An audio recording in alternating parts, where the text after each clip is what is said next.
Koyacağım Ben bu arada şeyleri hiç yapıştırmadım. Ben Ben hiç yapıştırmadım. Yapıştır. Edward diyemiyoruz değil mi? Diyemiyorum.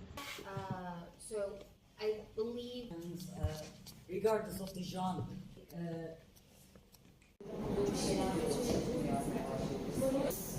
See that bad, or it might be so silent. Excuse me.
Ne bileyim ben ya.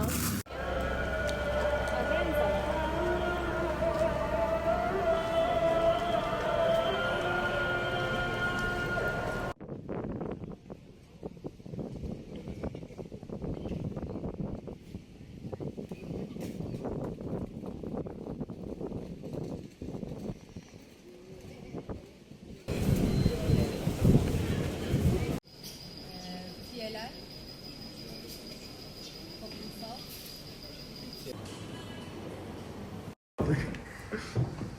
Bakalım. Ben de çok eğlendim bu arada.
Ayşe.